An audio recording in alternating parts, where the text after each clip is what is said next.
I am talking with Moriah from the band Plush, and I want to start out and talk a little bit about this new song that you have out there, this song called Hate.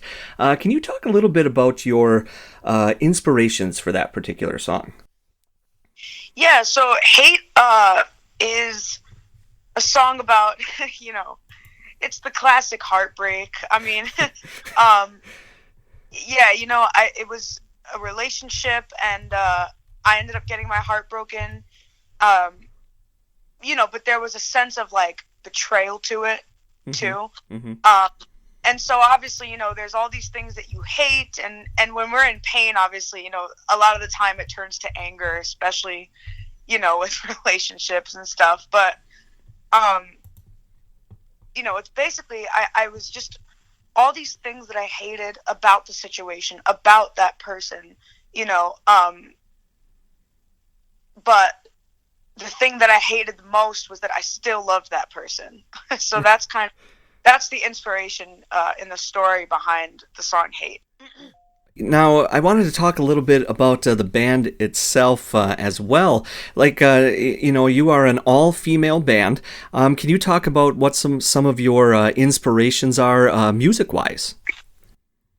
Yeah, my inspirations personally, my biggest inspirations are vocally Amy Lee from Evanescence and Lizzie Hale from Hailstorm, which doesn't come as a surprise to a lot of people.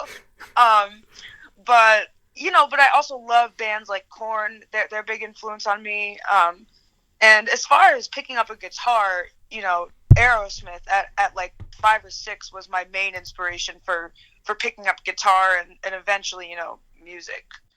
So Okay. those are my influences, yeah. All right, excellent. And you yourself kind of got your start, or really received some recognition when you auditioned for The Voice. At the time, you were, I think, 16. So you were one of the youngest people that had auditioned at the time. Can you talk a little bit about that? Yeah, it was an amazing experience. It was at first I was kind of hesitant because I was like, no, like those shows they don't like rock and roll and blah blah blah blah. But then I figured I was like, how stupid would it be? I mean, I'm 16 years old, um, and to not take this opportunity would just be so incredibly dumb. And so that's how I got into The Voice. All right, cool, very cool. And so then, when it came to forming the band Plush, did you set out to essentially and say, hey, I'm going to find other women who can rock like myself and create this band, or was that just sort of how it happened? You found a great guitarist, you found a great drummer, and they happened to be women, and that's just what it was. Well, it's crazy how it worked out actually because I was doing the solo thing for a while and like after The Voice, I mean it was amazing doing the solo thing. I had a backing band and we had some amazing experiences together and I love those guys, but we all just weren't 100% happy with what we were doing. Hmm. And which is obviously natural and you get older and whatever, but um and then the pandemic hit like right around that time. Hmm. And so I was just like, okay, what now? Because I really, my goal ever since I was little, like my dream was to always be a part of a band, a cohesive band. I never wanted to be a solo. I never wanted to just be Moriah Formica or, Moriah Formica and the whatevers, like Right. I never wanted to be that. And just around the same time, I came across Brooke, who's our drummer. And I was like, there is no way this girl is freaking 16. Like, I can't even believe this. And I found out that she didn't live too far away from me. And, you know, we played a mutual venue near where we live. And a mutual friend of ours put us in contact, our two dads in contact. And we ended up jamming together. And the chemistry was just crazy. And I was like, well, we got to form a band. Why don't we form a band? And she was like, yeah, I know a bass player she's my friend. She's also another girl, and she's awesome. So she introduced us to Ashley, and then the three of us started jamming. And then again, the chemistry was pretty undeniable. And then management, I was fortunate enough to sign a deal with Surface Management, from Pavement Entertainment, and they really kind of got behind this. They really believed in us, and they were like, yeah, we want to help you guys. We want to push this. We love this idea, and we'll do whatever we can to help. And so they put out, kind of what we were looking for, and in a guitar player and stuff like that. And Lizzie Hale from Hailstorm got a hold of that and ended up retweeting it.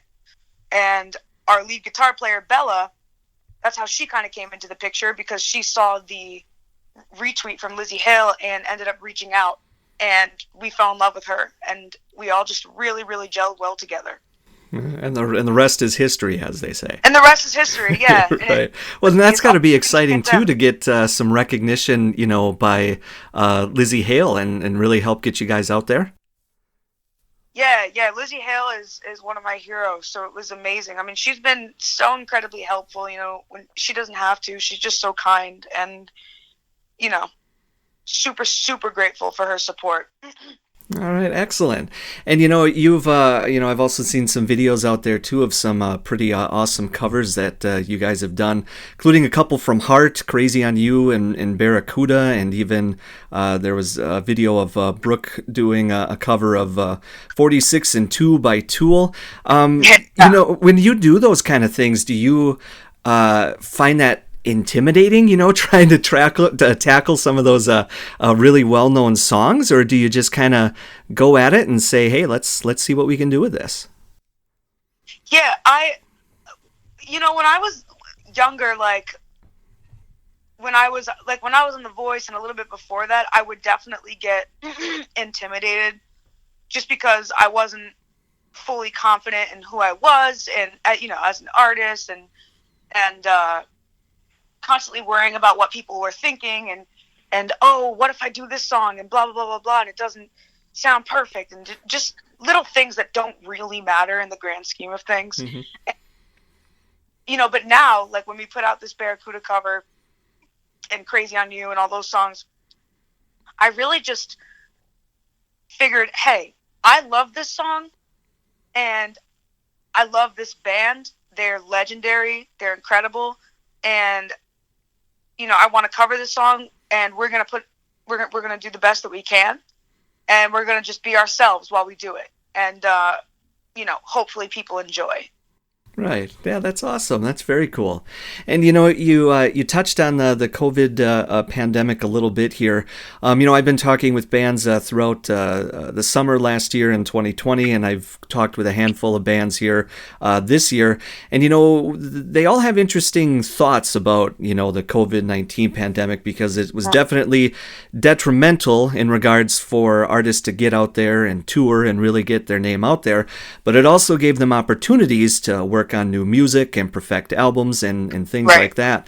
Is that something that you guys saw when that pandemic hit?